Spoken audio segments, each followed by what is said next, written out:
good afternoon, or good morning, or whatever time zone you're in. Thank you so much for joining us for another episode of the Tim and Jim Show.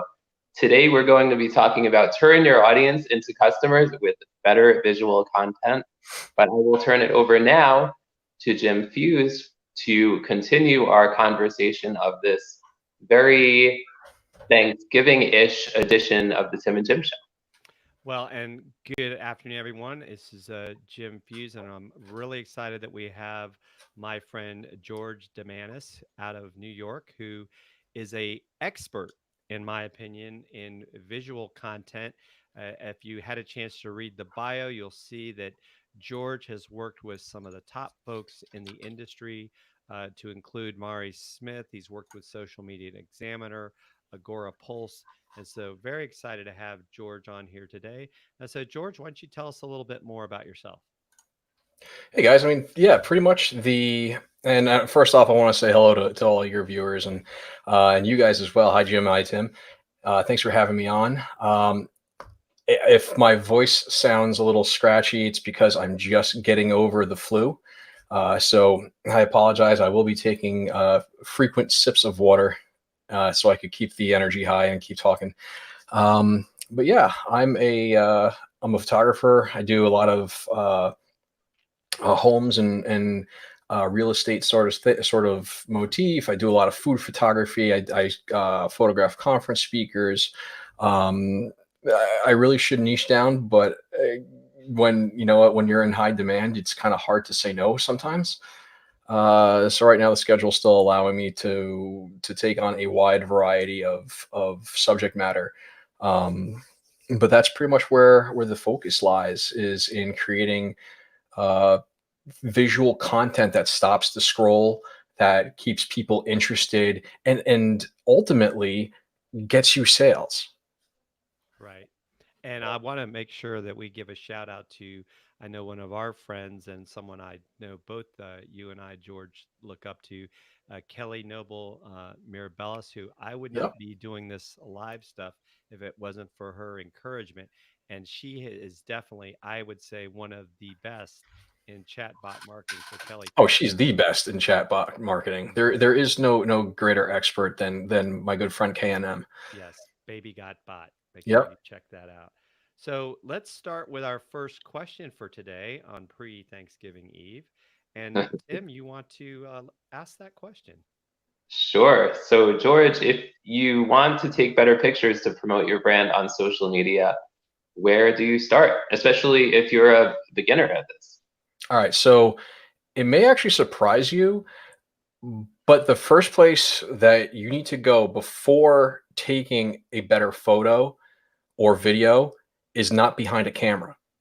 Yep, it starts with research. So the first thing you have to figure out is what is your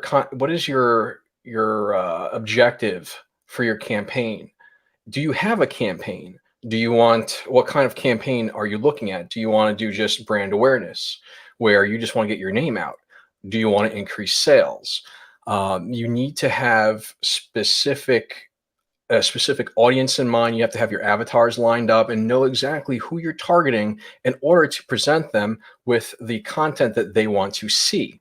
So, for example, one of my clients is a home improvement company. I've done copious amounts of research into Long Island homeowners.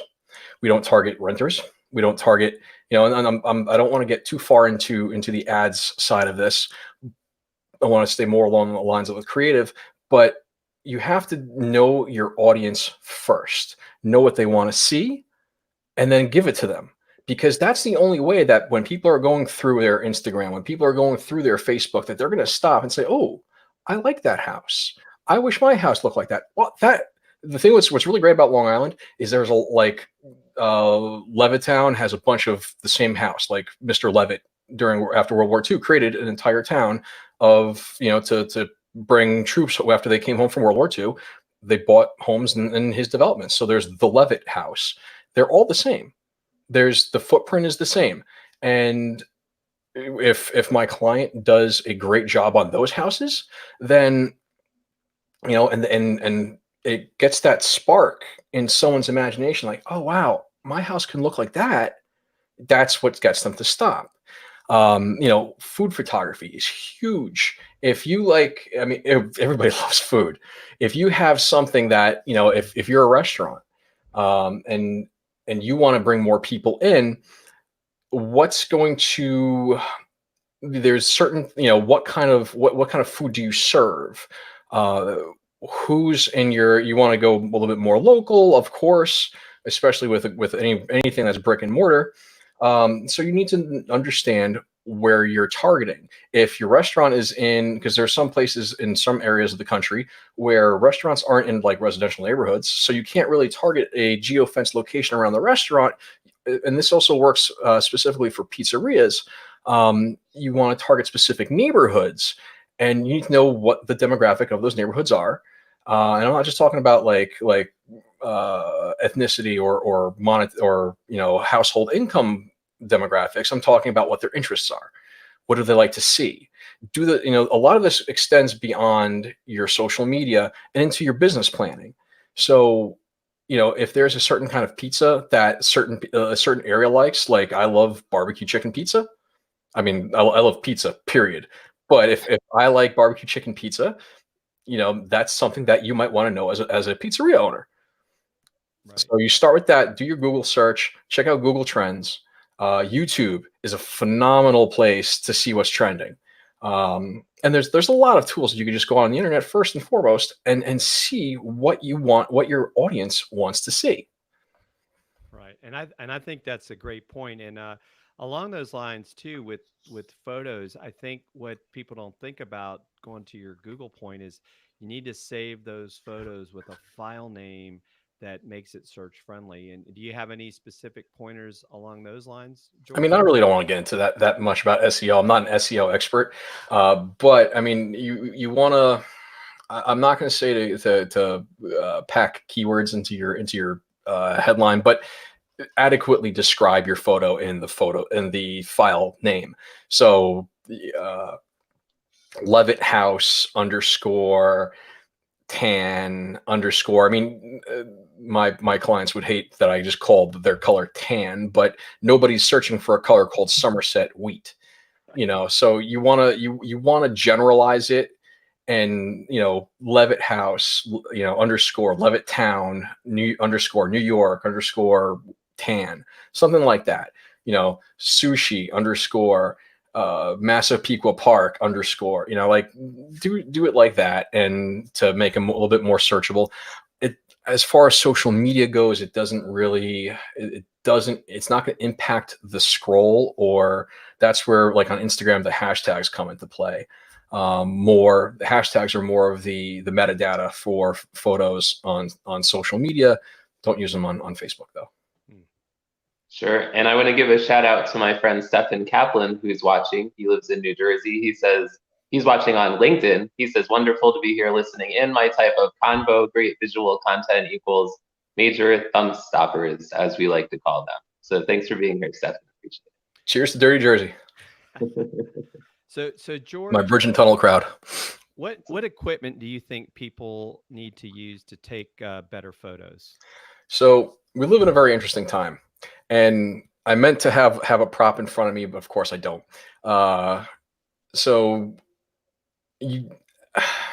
how do I say this? So you don't necessarily need an expensive DSLR or mirrorless camera. Does it help? Absolutely. This is not the where is my camera? This is not the iPhone. It's the Pixel 4 XL, but the new iPhone takes phenomenal photos. But regardless of the equipment that you use, you're always going to be limited by the skill of the photographer. So there's certain things that you have to know. What's up, Damien? I wanted to say hi to Damien real quick. He just popped up and put a comment there. So you have to understand certain basics of photography to get that thumb-stopping content. Filters and an artistic crop will only get you so far. So you need to understand a little bit of composition. You have to understand a little bit about lighting and visual interest. So, and I'll happily get into that in a little bit.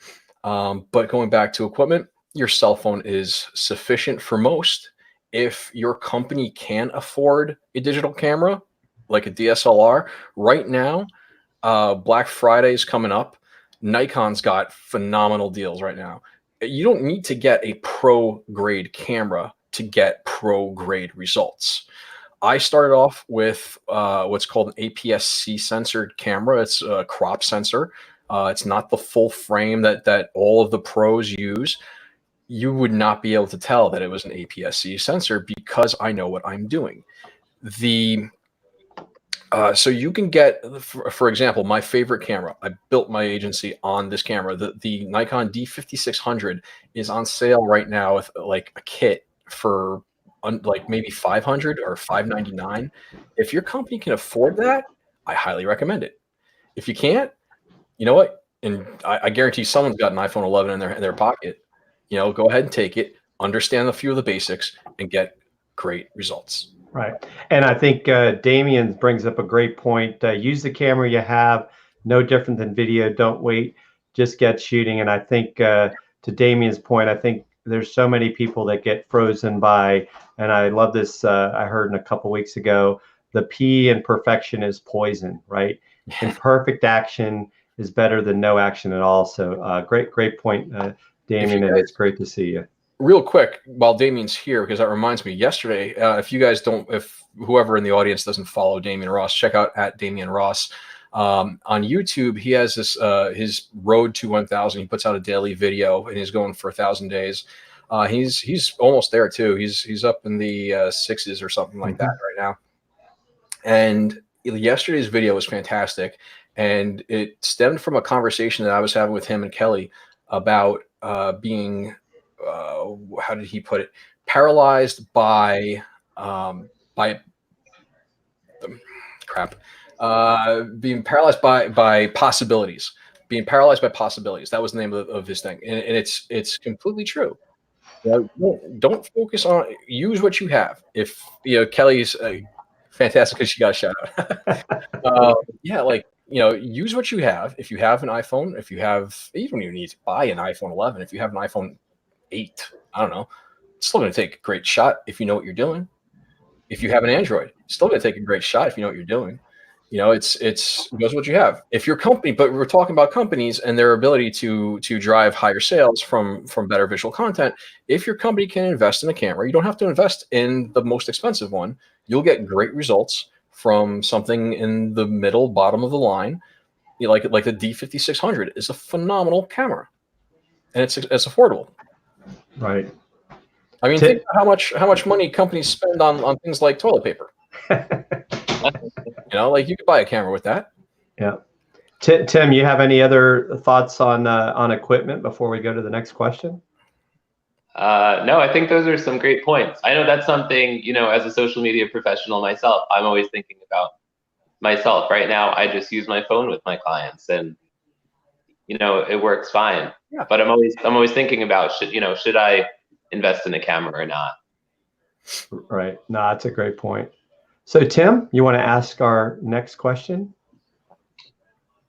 I suppose. What are some things to consider when taking photos for use in a social media marketing campaign? Perfect. So this is where I want to discuss the basics of photography, the composition, lighting, and visual interest. So first and foremost, would you mind if I shared my screen? Oh, no, not at all. Perfect. Let me make sure I share screen. There it is. Select the right one. I don't want to select the wrong one. All right. So, do you guys see my screen? We do. And all right, cool. So, this is not my portfolio. This is just a folder I have in Google Photos where I keep my best work, just in case somebody wants to see it, and it's on my phone. So, I want to show you a few things that have been featured or otherwise. So what I want to direct your attention here at the Brooklyn Bridge is the composition. These are called leading lines. So all the cables lead up to the American flag. I've edited this in such a way that the American flag is actually a little bit brighter. So that's meant to direct your interest to the flag. It's also what's really cool about this shot is I took it in the rain. The rain was a torrential downfall. It was the rain. It was actually just passing over me when I took this shot. So there's actually better skies beyond the bridge, but all of the people are around here huddling underneath the bridge. So I got a completely clear walkway, and there's no editing in this whatsoever. So I'm actually really proud of that. So sometimes you have to go with taking risks. Don't be afraid to get wet. I would not have gotten that shot on a dry, hot, sunny day. So let's go to composition here. Still discussing composition. This is what you call a dirty window. I shot through. This is in the long room at Trinity College in Ireland, and this is where the Book of Kells is. And this picture is actually featured by the Book of Kells official Instagram account. And I shot through a dirty frame. This is one of the Stax ladders, so it sort of blurs out what you're seeing on the sides and draws your interest directly to the subject that you want to show, these books. This shot would be phenomenal for a small business that runs a bookshop. How many of those small dusty bookshops are there out there that are still out there? Hopefully. But I mean, that right there is an amazing shot that stopped scrolls to the point where it was featured. So right here, let's talk about people. So here's my wife and son last winter. I've called this one Winter's Kiss. And this shot here, what this shows is if you look at the headspace, there's not that much between the little pom-pom and the top of the frame. And unfortunately, a lot of the phones, is my screen still up? Yes. Okay. So I'm going to show you on my phone here. If you can see, you have the rule of thirds crosshairs. A lot of phones have that standard set. So when you're taking a selfie, when you're taking a photo, you're actually lining stuff up in a way that isn't visually appealing or appropriate for a professional photograph. So you have to sort of ignore some of the tools that the phones give you in order to take a better shot. Here's another one this one was featured by Time Out New York. This is a tricky shot. This one here it's a long exposure. It shows motion blur at night. And excuse me, I'm gonna take a drink real quick. That's an amazing shot. Thank you. They're all amazing. I'm just like, wow. So what's great about this is if, like, say my client was the company that did the billboard, this would be a perfect shot for the company that paid for this billboard. If they wanted to run this on that, I don't know what company that is, but if they want to run this on there, it looks a little bit, now that I'm looking at it at a much larger size, it was better on social media. But it would be a great Rockefeller Center. The background elements are blurred. This is what's called bokeh, excuse me. And so the background elements are blurred, but they still have visual interest. Your direction is brought to the bright red umbrella that's underlit and the person holding it. Food photography. Food, nothing stops a scroll like food. You get a great shot of, now this is taken with a macro lens. So, you have to be a little more careful to get that with a what do you call it? A phone. But you can still achieve these results. I have a friend that I follow that she shoots everything. She does food photography on her Instagram, and she shoots everything with her iPhone. And a lot of it is stuff that rivals mine or actually inspires me. So like I was saying, real estate photography. If you're a real estate agency and you want to understand what works. So with real estate photography, you have to understand symmetry. You have to understand composition. So the spire is in the center. Now, this is not a symmetrical home. The garage pops out over here on the right, but the spire on the top of this roof is in the center. And, there should be equal. I made the artistic choice to keep the spire in the center as opposed to equal space on either end. I just felt that it looked better that way. But for the most part, with the side of this, it's a symmetrical photograph. Background is slightly blurred. The foreground is not, but that's because the I don't want to get into photography math, excuse me. But that's sort of what I'm getting at is don't rely on the tools that your phone gives you. Rely on what you're seeing. So ignore the rule of thirds grid that's on your cell phone. Ignore where the little dot is. Because a lot of times you'll see somebody go and take a photo. I'm gonna try to get the thing, and I don't have to share my screen anymore. Okay, hold on, I'll remove it. There we go. So you'll get your phone up, and you're taking it like this, and you're up at an awkward angle, and you're taking it down, and you have to be cognizant of what's behind you. Know what's Jim would know this. Know the path of your bullet and what's beyond it. Right. It's the same thing with photography. It's know what's behind you. Don't take photos of, and I've had this argument with my clients before. They'll send me a photo of a great house that they're working on, and in the front of it there'll be like a porta potty, or or like they didn't finish cleaning up and the dumpster's there. It's like, yeah, great, that's awesome. Nobody wants to see that. Nobody wants to see a dumpster, and it's not going to stop somebody. It's not going to compel somebody to go further with you in the sales process.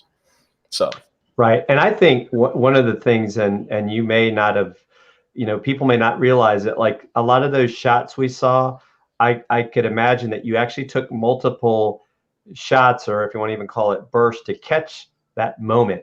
And it wasn't just like, oh, I got the shot, it's good. I mean, is that something where I see some photographers, like they take one click and it's like, but you missed the moment because you just don't know when it's going to happen exactly. So I generally don't shoot burst unless I'm shooting children. Right.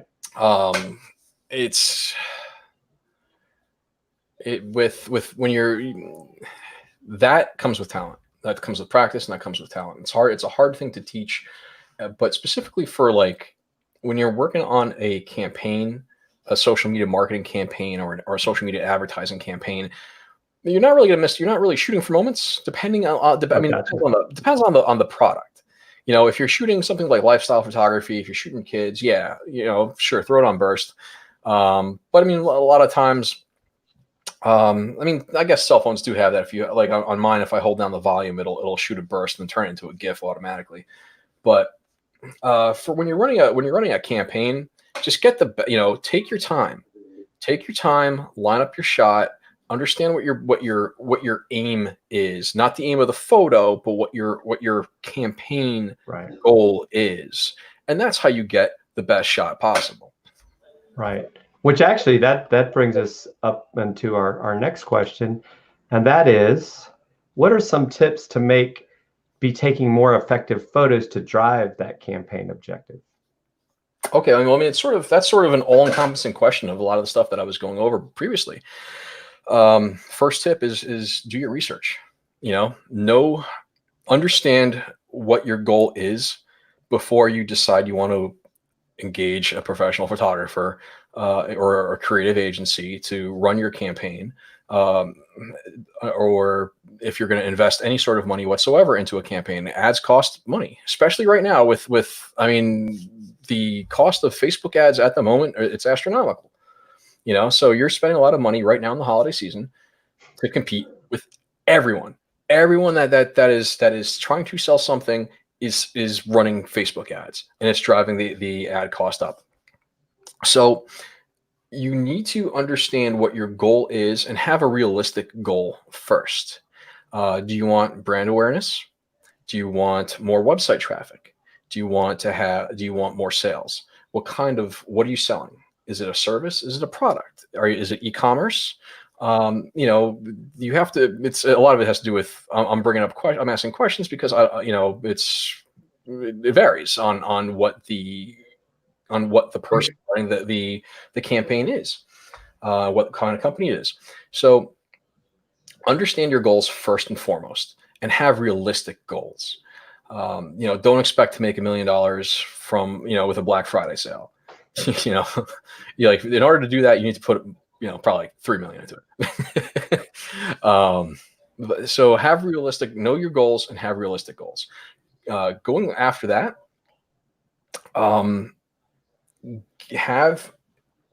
be efficient. Be efficient and go there with a plan. If you're going to take visual content, have a plan that you're going to shoot. So if you're doing video, we didn't really discuss video too much. I also do a lot of video. If you're going to have a shot list, visualize, plot out, write it down what you want to shoot and how the shoot should go, and then execute that in the shoot. So you're not wasting time, you're not wasting money, you're not wasting product. Because if you're doing a food video, there's issues with how the food will look. If you're doing if you're 5 hours into a shoot, the food's not looking the same as it was when it was cooked. So, so that's the other thing, is understand your time. If right now we're on the Wednesday, Thanksgiving Eve, and you're trying to figure out how can I do a Black Friday ad, you've missed it. You had to start like 2 months ago. And so understand your time. So have your time lined up, and when you want to execute your goal. And that's also going to help, because if you bring on a creative agency last minute, there's going to be a rush charge. That's just the way it is. So if you're doing rush work, you're getting, there's, I don't want to say you're getting worse quality results, but you're putting extra stress on basically an artist. You're having somebody who's a creative try to force something that if you gave them a little bit more time, they'd have a better grasp on what they want to produce for you. So, well, and I think that's an excellent point, George. I mean, how many times have we had someone like, "Hey, I'm having a sale this weekend. Can you promote it for me on Facebook?" And it's like, yeah, I could throw a bunch of money at it, but people have probably already made their plans, and they're not going to get those results. I think planning is so important. Absolutely. And I think another key point you brought up is the objectives. And I love looking in a sense at the three silos of like, say, Facebook advertising, as the awareness is the know, the engagement is the like, and the conversion is the trust. Yeah. And you can't jump straight to trust and conversion if I don't know who you are and I don't trust or like what you're doing. And I think that's the other mistake that people make as well. So they're throwing a ton of dollars at, I'm trying to get people to click and go to my cash register, and it's not happening. Yeah. No, I mean, that's going to happen, and it has happened, and it probably will continue to happen. And unfortunately, it's, I would love to help, business owners save a little bit of money and get through to them and be like, no, don't do that. Either come at this with a plan. Don't just try to be like, oh, you know what? I looked at my books. I got a few extra bucks. Let me throw some money and try to get some last minute sales, because you're just going to waste that money. That was profit that you just lost. So planning is everything. You can't go into it. A lot of people, and this is something a personal back and forth that I've had with once again our friends Damien, and there you go, KLT in the house. Speak of the devil, Damien right there, and Kelly. And we're talking about, sometimes planning is too much. Sometimes you could plan too much and miss out something. But if you don't plan, you're not going to execute. Right. Especially if you're engaging somebody like myself with a creative agency. If you're engaging me and you're not planning, it's not going to work. You're going to be mad at me, and I'm not going to take you as a client to begin with. But because I'm going to realize that. So have a plan in mind, know your objectives, and then engage somebody like myself. Right. So George, this has been amazing. You've added a ton of value, I think, to our audience. And if folks if you're watching this on replay, we will definitely get to your questions. I want to thank all those folks over on LinkedIn as well. What's the best way for people to connect with you, George, whether they just want to follow your antics or even connect with you professionally? Because I know we got to know each other in Lima this year. It was great. One of the things that I think George and I really bonded with is we're both veterans. George is a Coast Guard veteran, and really glad that we got to know each other, and Absolutely. Looking forward to seeing you. You gonna be in San Diego?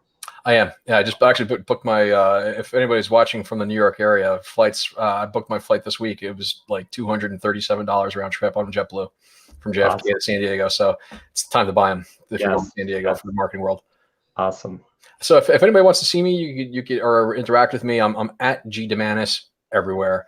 Facebook, I post a lot of stuff about my family there, so I have a tendency to not approve a friend request on Facebook unless I actually get to meet you in person. So that's sort of my Facebook rule. But you feel free to reach out at my Facebook page is facebook.com/GDamanis. Like I said, I'm G Damanis everywhere. Professionally, LinkedIn, of course. We're broadcasting right now, and yeah, go ahead and reach out. I'd be happy to answer any questions that you guys have. And at our georgedamanis.com is where you can find a lot about me and my food photography and my food blog and whatever, my photography. And Uptempo Social is my company. So I guess we'll have that link is probably somewhere.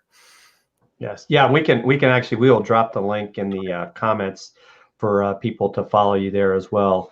Tim, what have you thought of this week's episode, and what are your thoughts? You want to wrap us up?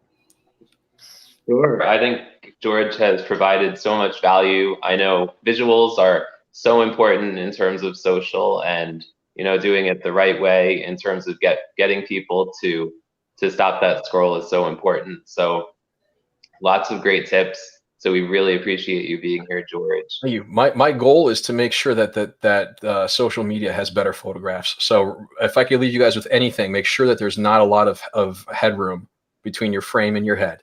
Right. When you're taking a selfie. Right. So I hope everybody has an amazing Thanksgiving. Don't get overwhelmed by the Black Friday craziness or the Cyber Monday sales as well. Be smart about your money. Save it for conferences and things that are of value to you. And next week, pretty excited, we will have Madeline Scalar, and we will be talking about Twitter for your small business. That's so, yeah. So I hope to see everybody back here next week, whether it's on our YouTube channel, LinkedIn, or Facebook. And thanks again, everybody, and have a wonderful holiday. Happy Thanksgiving. Thanks. Thanks, George.